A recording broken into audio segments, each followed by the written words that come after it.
Magandang araw mga kababayan. So harvest po ako ngayon sa aking sili, no. So ngayon po ako nag-update sa aking sili. So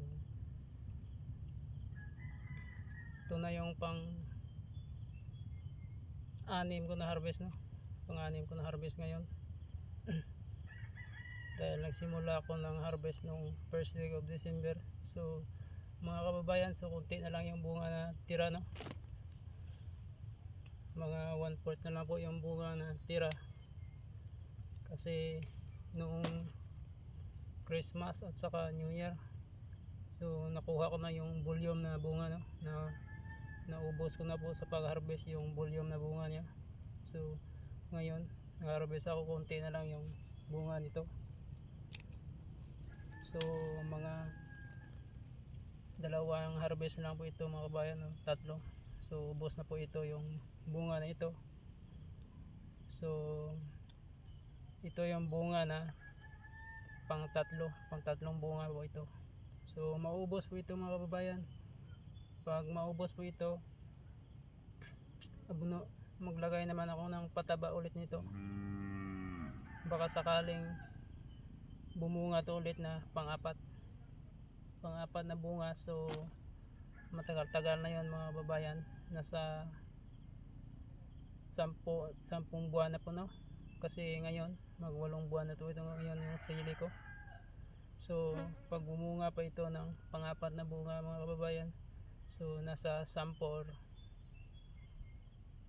buwan na siya, 11 na buwan na siya yung edad nito. So ang aking na binta ngayon mga kabayan sa bunga na ito, sa pangatlong bunga, no. So nakapag nung last harvest ko nung Biyernes, no, pang New Year talaga, no, yun na po yung binta ko, na kumikita po ako ng 50,000. So sa loob ng isang buwan, no, dahil isang buwan na harvest, so 4 na beses ako na harvest sa isang buwan. Dahil nung nakaraang buwan o nakaraang linggo, first week, second week ng December, so may magandang presyo yung sili, no, 100 per kilo dito sa amin. So pagdating ng Christmas season at saka palapit na New Year's, no, bumagsak yung presyo ng sili. Abot na lang sa 50 per kilo, gawa ng ang daming galing sa ibang lugar, regional trader galing Davao, yung sili na dumating dito sa amin. So bumagsak yung presyo ng sili, 50 pesos per kilo na lang, no? Samantalang first week of December nakapag 110 per kilo po.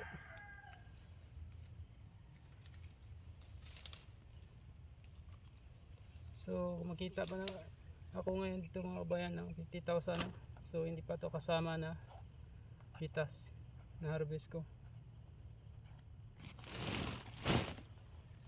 kasi yung ma-harvest ko kasi sa pag ganito sa isang araw, hindi ko naman ma-harvest yung lahat, kasi dahil hindi ko naman kayanin mag-harvest. Makapag-harvest lang ako ng 100 kilos plus every harvest. Isip lang mga kababayan kung may tumulong sa akin, tulungan ako ng aming buyer, no. So makapag-harvest ako ng 200 plus. So minsan lang po mga kababayan. So ako lang palagi yung mag-isa talaga. So pag ako lang talaga, 100 kilos lang, no, 150 yung maximum ko na ma-harvest sa isang araw. So 100 kilos mga kabayan, 3 sako, no. So hirap na ako yan makuha. Nahirapan ako sa pag harvest niyan sa buong araw. Halos hindi ko na yan makukuha yung 3 sako. So grabe na yung bakbakan ko sa pag-harvest niyan sa 100 kilo, basta mag-isa ka lang. So sobrang tagal mag-harvest na sili.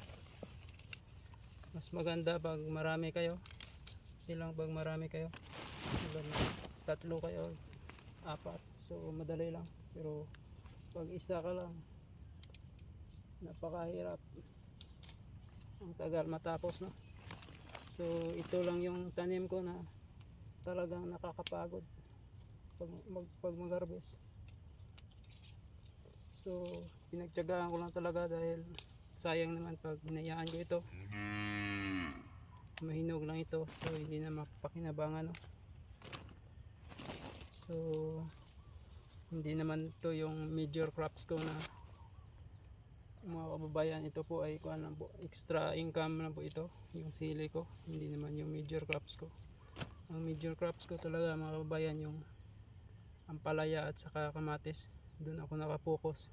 So minsan pag ma-harvest ako dito, kunti lang ina-harvest ko dahil may trabaho pa ako sa ibang tanim ko. At saka hindi ko masikaso ito masyado. So yung sili nito, isang bisis lang ako nag-spray sa isang linggo nito. Dahil yung oras ko, kuha lang yung oras ko, no? Limited lang yung oras ko dito sa sili. Hindi ko, wala akong oras masyado dito. So pag mag-harvest, so isang araw ako dito magbabad sa pag-harvest. So nakakapagod sobra, hindi katulad sa ibang tanim, no, kababayan, na madali lang katulad ng palaya, sili. So oras lang po, 3 oras, 4 na oras tapos na. So dito 100 kilos po buong araw ka mag-harvest. 100 kilos, 120 buong araw ka na mag-harvest niyan. Galing umaga alas 5 hanggang alas 5 ng hapon kayo ito ma-harvest.